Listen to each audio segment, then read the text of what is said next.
Shalom para penonton tanya jawab semuanya. Pada kesempatan ini kita akan membagikan sebuah video tentang tanya jawab Alkitab. Semoga video ini dapat memberikan kita pengetahuan serta edukasi dan jangan lupa untuk memberikan like, subscribe dan komen untuk channel ini ya. Terima kasih. Pada video kali ini akan kita ikuti bersama terdapat penjelasan dari Pastor Paul Sang mengenai pertanyaan dari seseorang yaitu Enardo Ejak mengenai manakah yang benar Yesus dikatakan sesat atau menghujat. Mari kita saksikan bersama-sama videonya. Enardo Ejak, silakan kita lakukan koinonia kita dengan benar sesuai dengan tradisi para rasul. Salam, Pastor Paul. Shalom, Pak Enardo. Selamat hari Minggu, Pastor. Selamat hari Minggu. Ya, ini ada masih menggelitik kemarin kan pernyataan Pastor bahwa kenapa saya tetap mengikuti kegiatan Pastor Paul, cara Pastor Paul walaupun Pastor Paul dianggap sesat. Nah, ini yang perlu dijelaskan yang Alkitabiahnya, Pastor. Kan orang Farisi, orang Saduki, orang ahli Taurat, apakah mereka menganggap Yesus sesat atau mereka menganggap Yesus itu menghujat? Apa perbedaannya sesat dan menghujat itu? Setelah saya baca Alkitab, nggak ada mereka bilang Yesus sesat, tapi mereka bilang Yesus menghujat. Nah, ini yang perlu dijelaskan berdasarkan cerita-cerita dari Alkitab. Bukan framing-framing dogma doktrin yang ada di gereja-gereja kita, baik orang Reform, orang Katolik, orang seperti Pastor Paul bilang tadi, orang Pentakosta karismatik, saling menyesatkan, saling bilang, oh yang ini sesat, yang itu sesat. Nah, itu yang perlu saya tahu. Yang kedua, terus mengapa saya tetap ikut kegiatan Pastor Paul, ikut pemuritan, baik ikut kegiatan ibadah, kegiatan kebaktian online dan sebagainya. Tentu banyak hal yang menurut saya banyak saya dapat dari pengalaman saya, dari pengajaran Pastor Paul. Pertama, dengan berjalannya waktu saya sudah ikut semua level pemuritan yang dilaksanakan oleh Pastor Paul. Nah, saya juga sering berkonsultasi dengan Pastor Paul, baik masalah pribadi maupun masalah bermasyarakat dengan Pastor Paul. Tentu jawaban Pastor Paul sangat memuaskan saya secara pribadi. Bahkan saya merasa dipulihkan kehidupan keluarga saya, hubungan suami istri, hubungan anak saya, hubungan dengan teman-teman sekerja saya. Itu yang menurut saya banyak positifnya saya ikut pengajaran, ikut pemuritan Pastor Paul.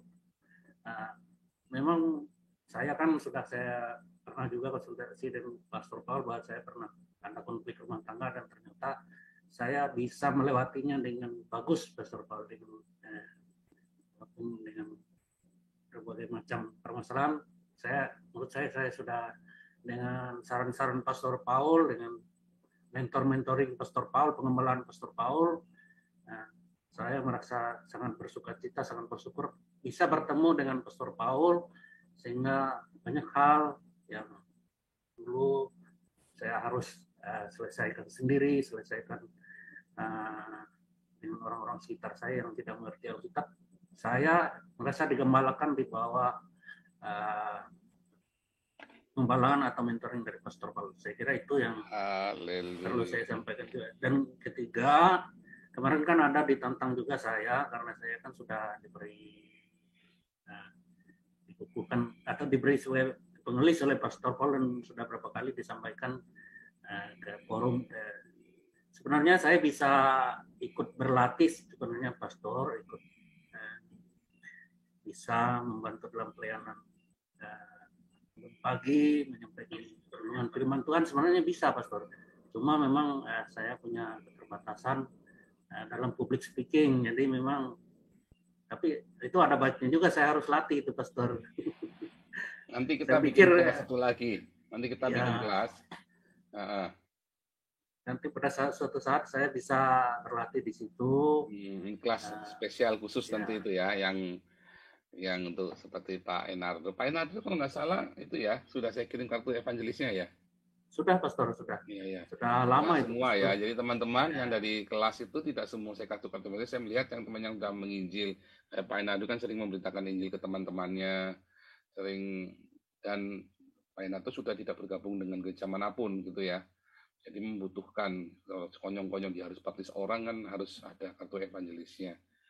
Ya, tapi kalau yang tidak membutuhkan saya hanya kasih sertifikat saja. Ya, beberapa teman yang sudah aktif di lapang penginjilan langsung ya saya kasih kartu evangelis supaya jangan dibilang apa dasarmu, kan gereja di Indonesia kan suka begitu kan, dasarmu apa baptis orang. Nah, sebetulnya nggak perlu kartu evangelis itu, Anda bisa membaptis, tapi supaya jangan menjadi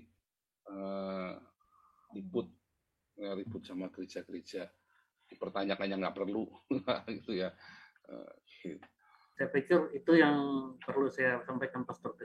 Mungkin Pastor perlu menjelaskan yang mengenai sesat tadi, Pastor.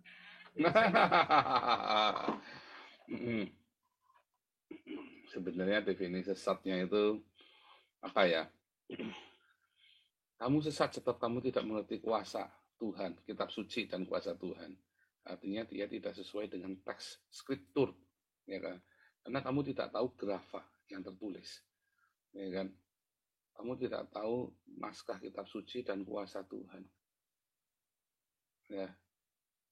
Nah, itu siapa yang di surga tidak ada kawin mengawinkan. Jadi ada dua hal.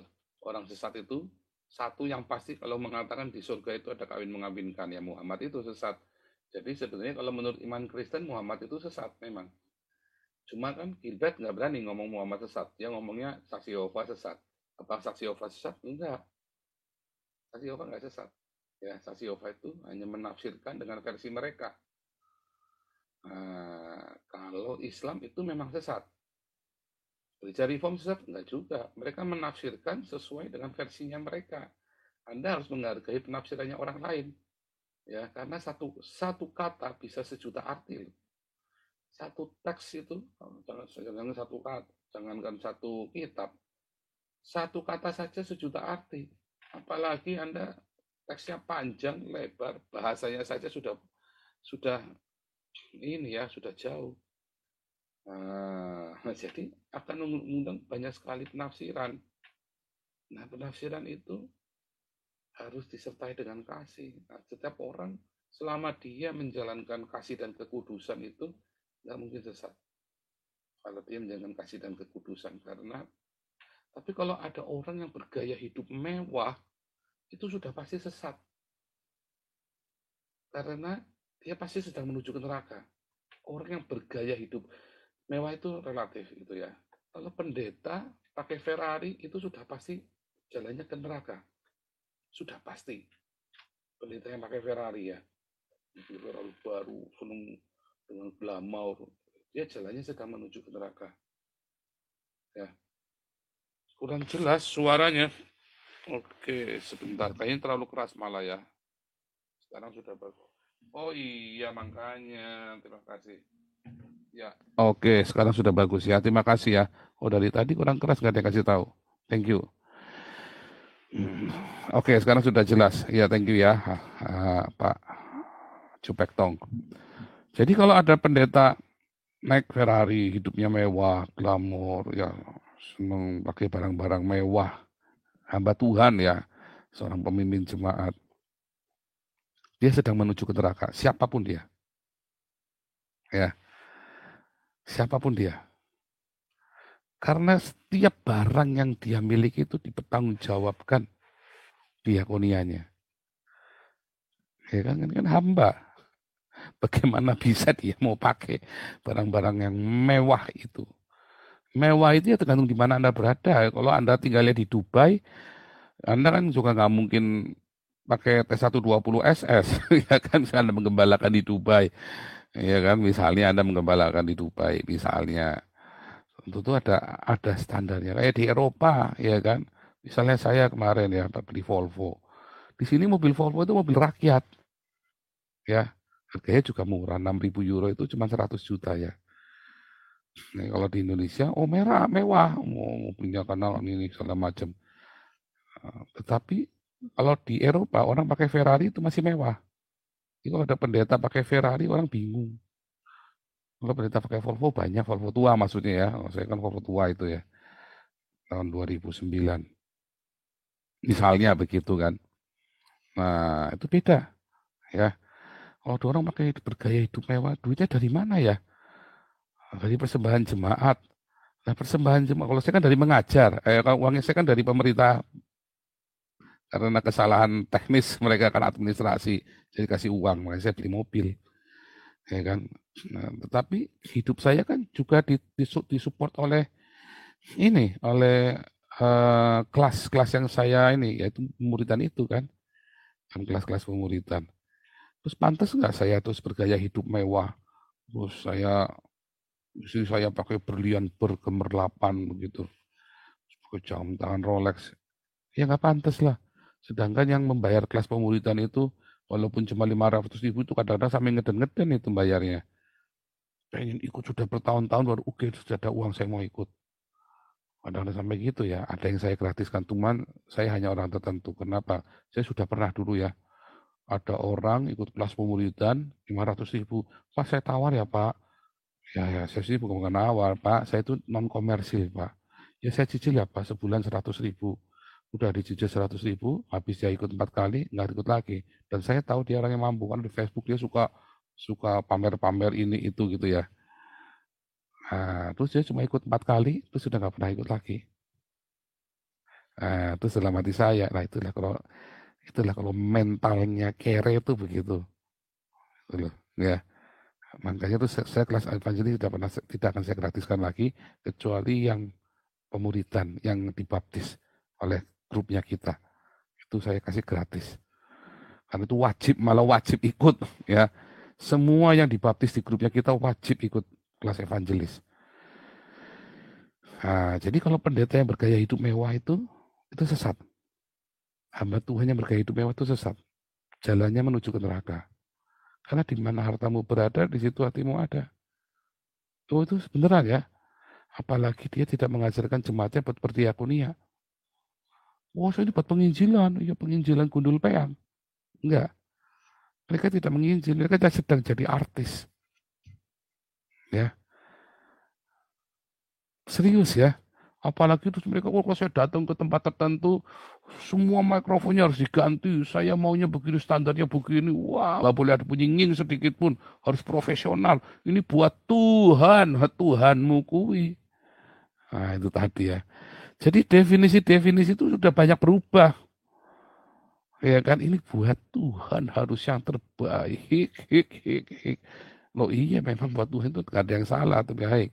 Cuman ketika dia kemudian lalai berdiakonia dan dia lebih banyak untuk memoles dengan aksesoris, itulah yang salah. Nah, kemarin ya ada sahabat kita, waduh ini pakaiannya harus dibuang, ini saya beli pakaian mahal-mahal masa buangin semua, saya beli di Tanah Abang. Ya jangan. Loh, kalau itu kamu dulu sudah beli Louis Vuitton, ya udah beli Versace, sudah beli pakai mahal-mahal, ya pakai saja. Lah mau beli lagi boleh nggak? Ya kalau ada duitnya boleh. Ya, kalau pendeta jangan. Kalau pengusaha ya boleh. Kalau dia orang-orang jemaat awam biasa ya boleh. Masuk neraka nanti ya enggak. Yang penting kamu tetap diakonia dengan luar biasa, dengan gila-gilaan. Betul. Kenapa? Loh karena kamu diberkati dengan melimpah. Kamu jadi berkat. Loh kalau pendeta bagaimana? Ya nggak boleh. Kamu kan harus berkata kepada jemaatmu, teladanilah aku. Loh kalau kamu teladanilah aku, kamu pakai Versace pendetanya. Apa jemaatmu udah kirap-kirap pakai Versace? Cuma pendeta ini pakai Porsche. Jemaat kirap-kirap pakai Porsche. Kalau perlu mobilnya pakai Datsun tahun 70 pun disulap jadi Porsche. Dikenteng-kenteng biar jadi Porsche depannya, dalamnya tetap Datsun tahun 70. Atau begitu ya, saya dulu saya lihat. Nah itulah definisi sesat yang begitu. Oh dari mana di firman Tuhan nggak ada? Oh iya sudah jelas. Sesat itu maksudnya sesat kenapa sih dia? Karena dia nggak sesuai dengan teks kan. Tadi kan Yesus bilang. Kalau pendeta hidupnya bermewah kan nggak sesuai dengan teks. Karena Tuhan Yesus bilang kalau kamu pergi menginjil jangan bawa 2 kasut. Jangan bawa 2 tongkat, jangan bawa 2 jubah. Ya kan? Loh ini malah perginya di hotel bintang 5, kalau nggak bintang 5 nggak mau, kan kurang ajar. Enggak Pak, pendeta itu kalau pergi ke Papua, nggak ada bintang 5, ya karena nggak ada bintang 5-nya di sana, gundul bayang dasar lo, cari-cari sama saya lo. Coba, tuh pendetamu yang biasa bintang 5 itu si Gilbert, begitu pergi ke Surabaya, mau nggak dia taruh cuma di hotel Melati? Mana mau, ya kan? Nggak mau, orang kemarin ke Amerika aja, teriak sama si Peta Maluku itu karena mengamuk-ngamuk Peta Maluku. Ya, teman saya di Semarang Gilbert pergi ke Semarang, teman saya komplain. Dayang-dayangnya Pak Edan, Pak, dayang-dayangnya ampun. Orangnya satu, dayangnya banyak. Babysitternya. Ngoceh.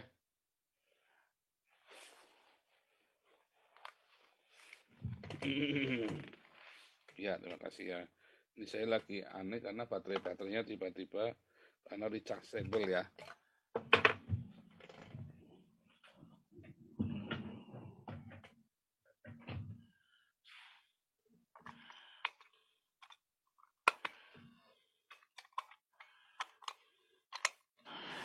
Ya, dayang-dayang.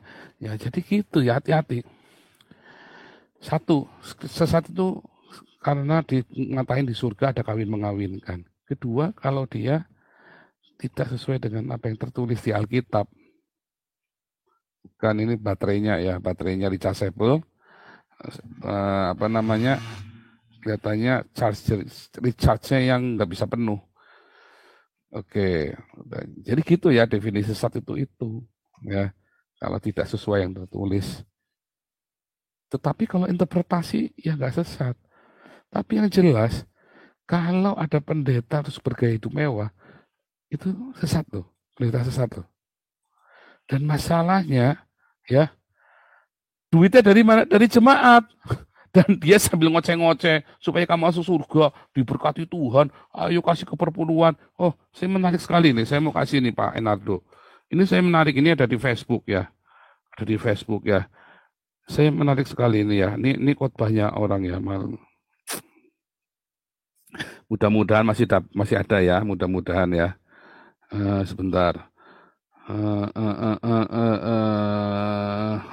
Oke ini ya. Saya share screen dulu.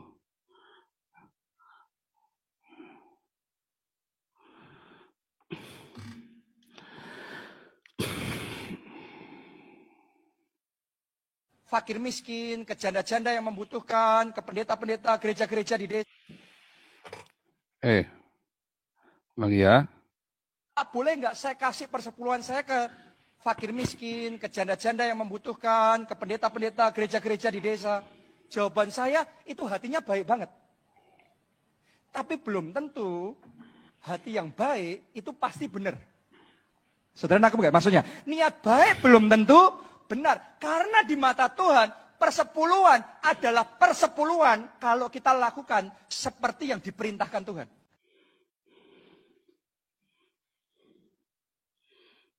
Ulangi ya, supaya jelas. Pak, boleh nggak saya kasih persepuluhan saya ke fakir miskin, ke janda-janda yang membutuhkan, ke pendeta-pendeta gereja-gereja di desa? Jawaban saya itu hatinya baik banget. Tapi belum tentu hati yang baik itu pasti benar.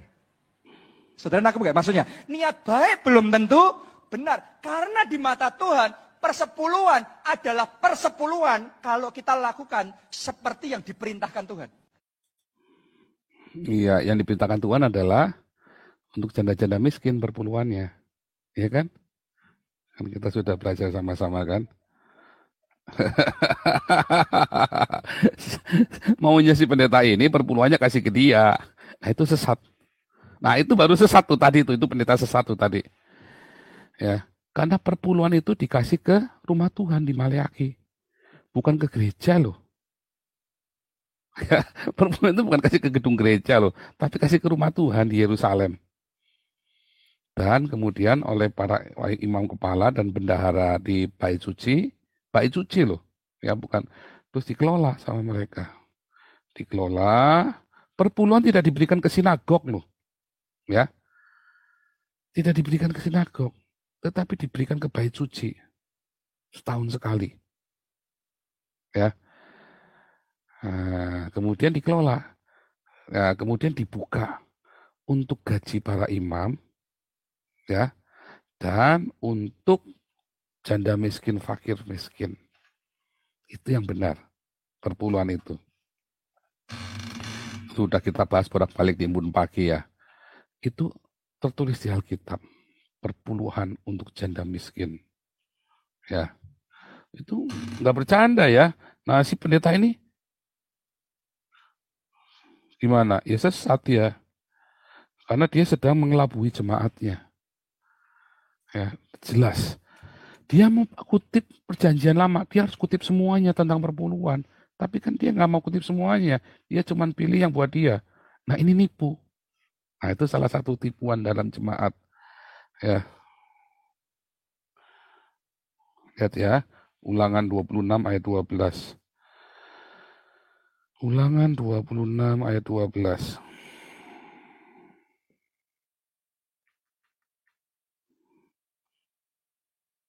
Panjang ya Pak Enardo ya.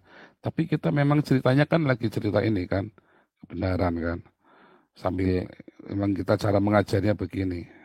Ulangan 26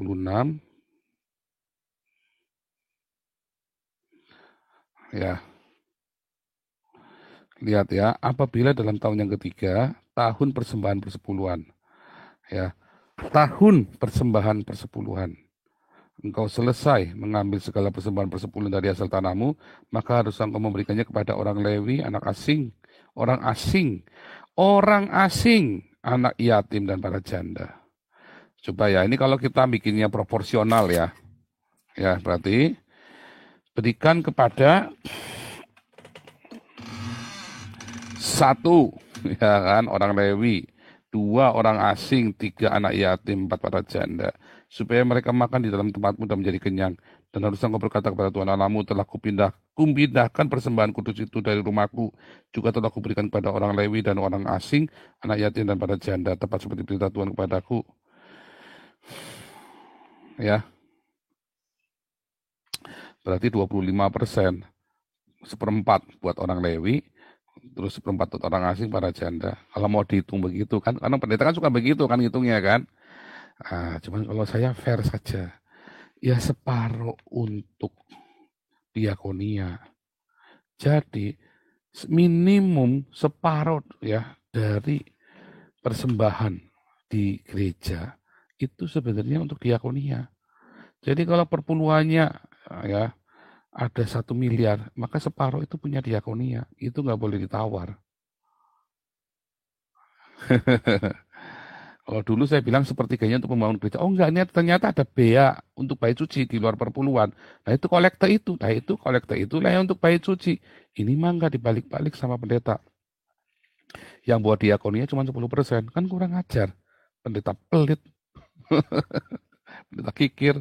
Masuk neraka. Serius ya. Karena mengajarkannya nggak benar.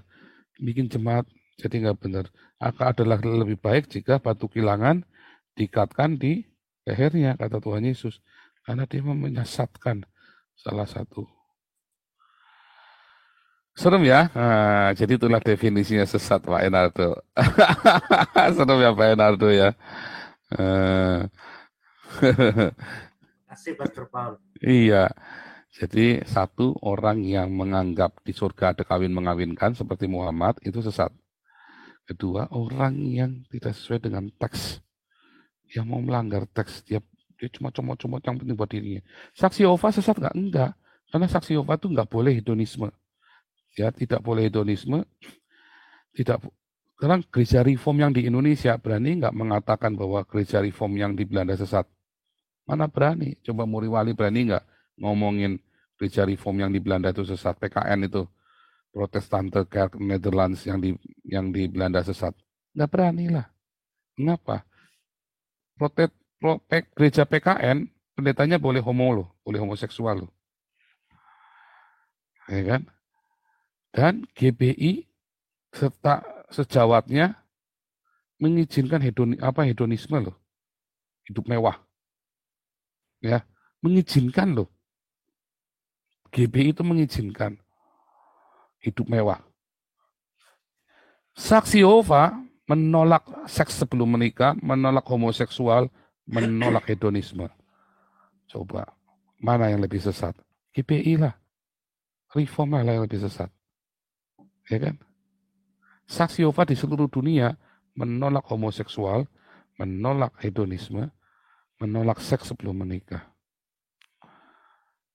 Dan mereka percaya kepada Yesus sebagai juru selamat mereka. Ya. Jadi sesat enggak? Enggak. Hanya mereka menafsirkan kurang. Ya mereka rugi terserah mereka. Itu kan tafsir. Ya kan? Makanya ketika ngomong-ngomong sama saya, mereka menggunakan Alkitab yang sama dengan kita. Cuman terjemahan, ya namanya terjemahan kan beda-beda. Ya kan terjemahan. Nah itu yang salah dari Saksi Yehova. Karena mereka, teolog-teolog mereka kurang bagus. Haleluya. Oke, tetapi kalau saya tidak menganjurkan Anda ke Saksi Yehova ya. Mengapa? Karena yang apalagi di Indonesia ngawur-ngawur guru Saksi Yehovanya. Saya beberapa kali ketemu Saksi Yehova di Indonesia nggak ada yang becus. Saya aja ketemu sini karena ketemu pentolannya ya. Jadi saya mulai memahami apa yang mereka pikirkan. Yang di Indonesia nggak becus gurunya. Saudara-saudara sekalian, pada video yang barusan kita tonton bersama ini, ada sebuah pertanyaan dari saudara Enardo Ejak mengenai apa yang sebenarnya dikatakan oleh imam-imam dan ahli Farisi tentang Yesus, yaitu sesat ataukah menghujat. Apa bedanya sesat dengan menghujat? Pada kesempatan ini saudara Enardo Ejak ingin dijelaskan yang sesuai dengan Alkitab supaya lebih jelas dan mengerti, bukan dari penjelasan maupun doktrin-doktrin gereja yang selama ini beredar dan berbeda-beda, dan Pastor Paul Zhang pun lalu menjelaskannya secara panjang lebar berdasarkan pada Alkitab tentunya. Semoga penjelasan dari Pastor Paul Zhang yang seperti kita dengar di video ini dapat memberikan pemahaman dan pengertian kepada saudara Enardo Ejak juga kepada kita semua. Silahkan para penonton menilai sendiri penjelasan-penjelasan tersebut, dan jangan lupa tulis di kolom komentar untuk pendapatnya. Terima kasih.